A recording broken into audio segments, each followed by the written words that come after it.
here we go. So today we're going to work on our Photoshop tutorial number 2. This is going to be how we present our assignment showing our understanding of aperture and depth of field. I'm going to start from the scratch. So the first thing I'm going to do is I'm going to go ahead and I'm going to insert my SD card from my camera. I'm going to have my pop-up window and I'm going to click on Open Folder to view files. Once I've done that, I'm going to go to the correct folder and I'm going to check and see where those files begin. So I know that I took 6 images. Yep. So this is where it's going to start. So I want to take these 6 images and I'm going to move them into the folder that I've created for myself called Aperture. In fact, let's just get organized. Let's put that folder into our digital photo folder. And then I'm going to move these images in here. Now you should have 24 images. I am only posting 1 subject. You should have 4 subjects and at least 6 pictures of each one. Alright, so there's that. The next thing I'm going to do is I'm going to go ahead and I'm going to set up my Photoshop assignment. So to do that, I'm going to open up Adobe Photoshop.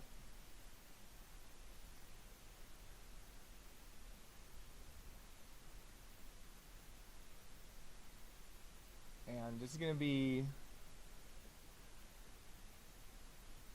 pretty easy, I think. Give it a second to load.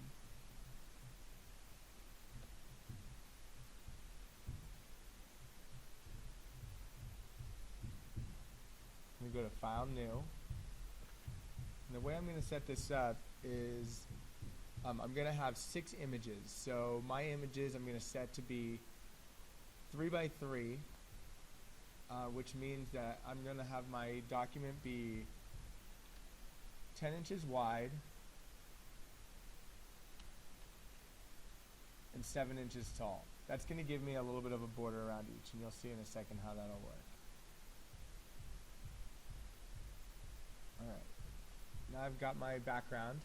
First thing I'm going to do is I'm going to grab my rectangle tool right down here.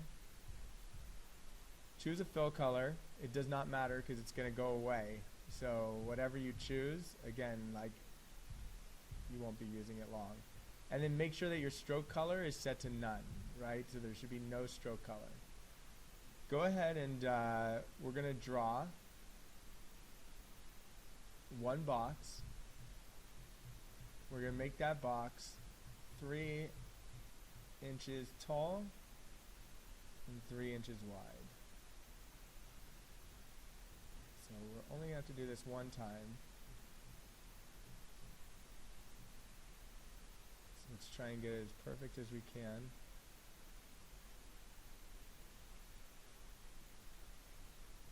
And there we go. So 3 by 3. The next thing I'm going to do is all I'm going to do next is I'm just going to right click and I'm going to say duplicate layer. It's going to ask me if I want to make a copy. I'm going to hit OK. There's my copy. And I'm just going to drag it over. I'm going to have it so that it snaps together, and then I'm going to just use my arrow keys on my keyboard. I'm going to click 10 times. Now I can actually hold down Control and push J, and that's going to create another duplicated layer for me. Again, I'm going to bring it out here so that it snaps, and then again 1, 2, 3, 4, 5, 6, 7, 8, 9, 10, so that it's perfectly even. At this point, what I'm going to do is I'm going to highlight all 3 of these rectangles that I created, and I want to set them up so that they look symmetrical, or at least centered on the document. Okay? Widthwise. I'm now going to, with those highlighted, I'm just going to go ahead and I'm going to say duplicate layers. Hit OK. And then you're just going to drag down. And look at how nice and easy this is. 1, 2, 3, 4, 5, 6, 7, 8, 9, 10. Okay? I can then highlight all of mine. And again, this is just me wanting to be as much of a perfectionist as possible. It looks pretty even on the right and left and the top and the bottom. Okay? So there we go. We're all set. The next thing we're going to do is we're going to import each of the images that we took. So to do that, what I'm going to do is I'm actually going to minimize this document. I'm going to open up my Aperture folder, and I'm just going to drag them onto my screen one by one. Now, as I bring that on, okay, I'm able to adjust the size of the image.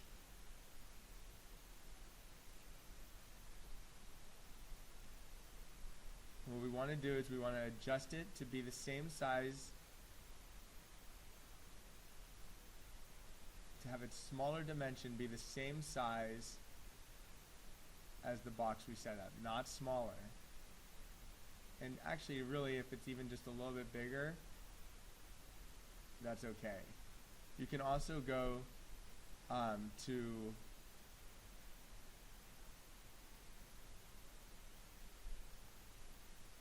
let's just go ahead and we will place the image right there.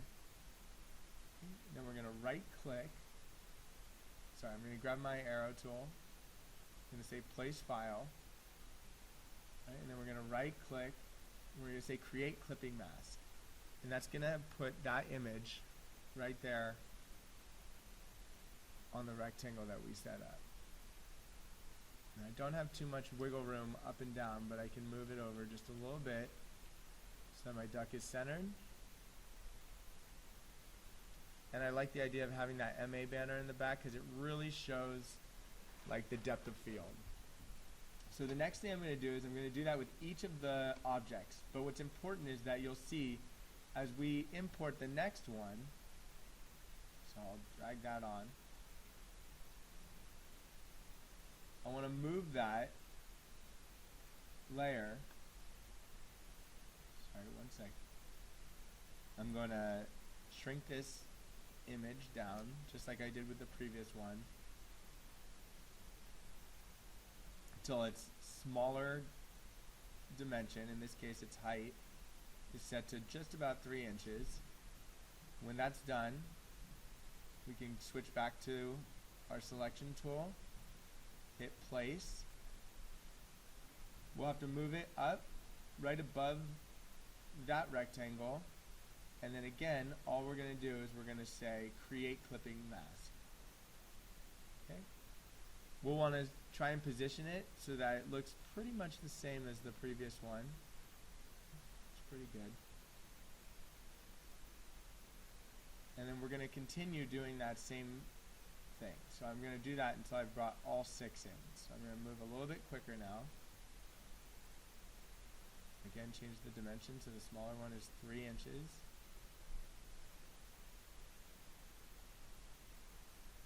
And again, as long as it's close, it's perfectly fine. Okay, right there. We'll say place image. And we'll say create clipping mask. And again, there it is. Definitely don't want to see any of the green background. That's why I chose to set that there. You can really tell, make sure everything's in the right place. Now I'm going to click right here on my next one. Let's zoom out. Let's get the next image. Shrink it down. Make sure that you adjust the size first.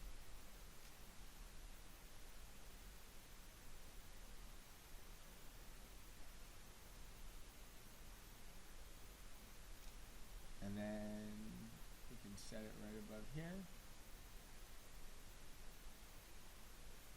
You know, I'm a little nervous that I might have accidentally made a mistake with that one. So let me just re-import it real quick. Make sure you hold down Shift when you're making these adjustments so that your image doesn't get skewed. Then we can click on the selection tool, place the file, right click, create clipping mask. I'm going to move them over just a little bit so that they all look the same. Now you can see this MA banner in the back is getting much clearer. That's showing you the different like f-stop settings that I was using. There we go. Here's my next one. Again, just hold down shift, change it so that the height is close to 3 inches.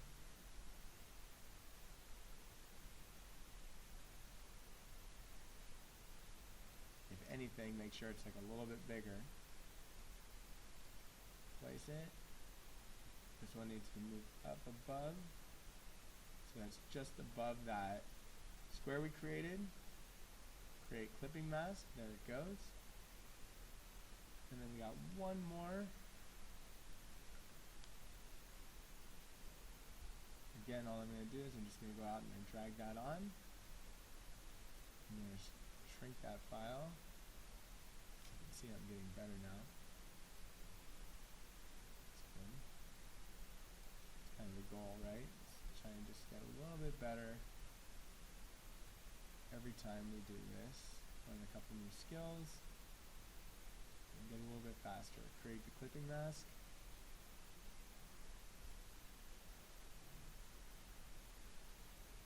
There we go.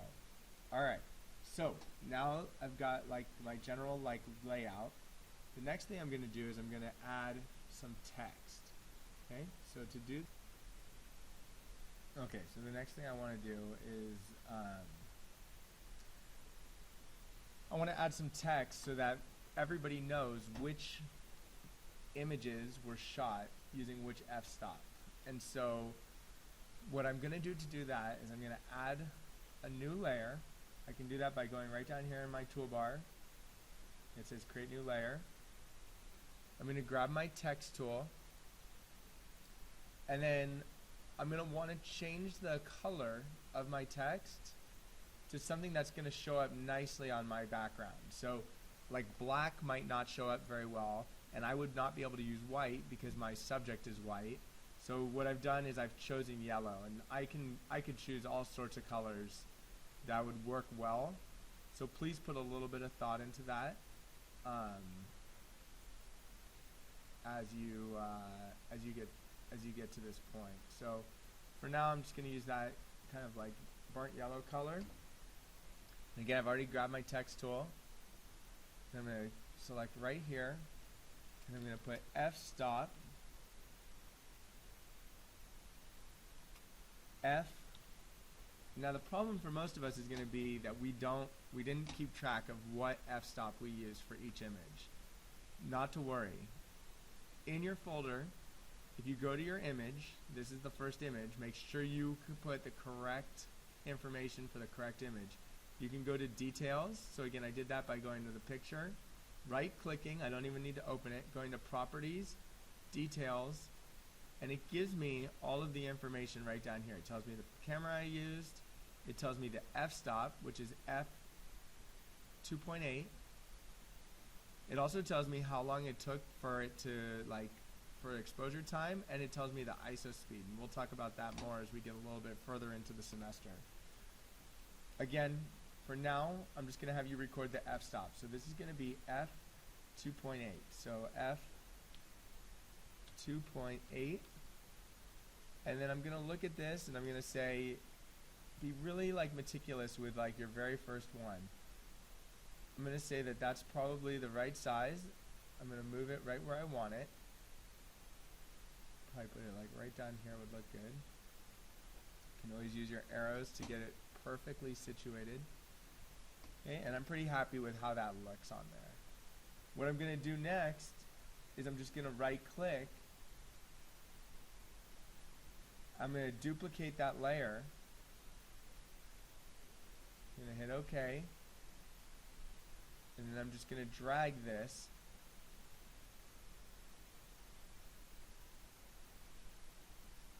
onto my next image.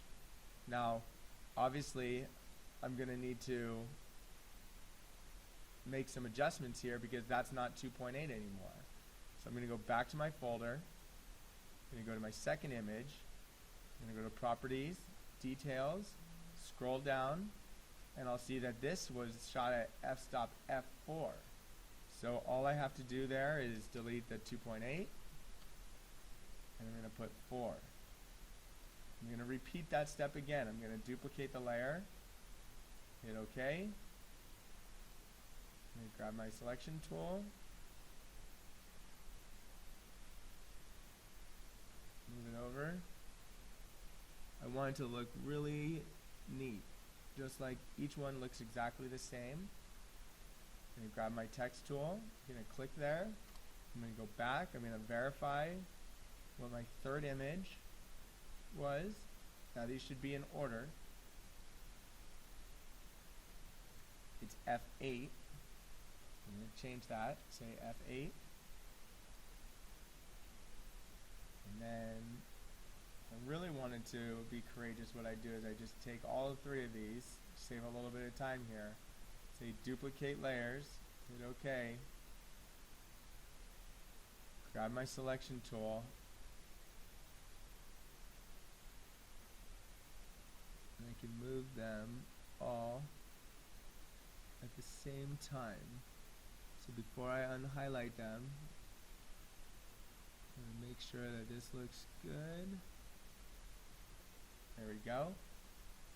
I'll grab my text tool, and now all I have to do is change this for each one. So again, I'll go to my 4th image. Oops, make sure you're selected on the right one. Go to Properties, Details. This is F11.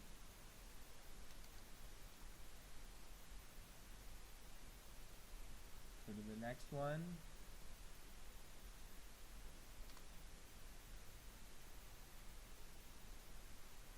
Thanks for your patience.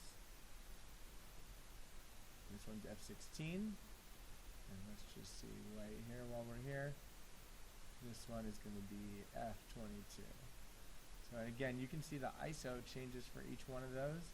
It's because it's like adjusting the lighting so that it'll work well. So we had F16, and then our last one labeled as F22. And I can't resist. Let's do one last thing just to make this look particularly good. I want to go to Layer, and I want to go to New Fill Layer. I'm going to choose Solid Color. I'm going to hit OK. I'm going to choose a color that I like. In this case, I might choose something that's like not too bright. Something like that. I'm going to hit OK. I'm going to move that all the way down to the bottom, so it's all the way at the base, right above my background. And that's going to add like a little bit of color to my document. I'm then going to just one last thing. I'm going to go ahead. I'm going to add one more layer, and on that layer, I'm going to grab my text tool and put it right here. I'm just going to say created by Chris Rubin, or your name, obviously. I might highlight that. And I'm going to just change the color to white. Again, adding just like a little bit of professionalism to my final document. Line it up. And there we go. I'm pretty happy with that. So I'm going to hit File Save. That way it'll be saved as a Photoshop document. I'm going to call this Aperture Assignment. Make sure it's saved in the correct folder, and then hit Save. Okay. And you're all set.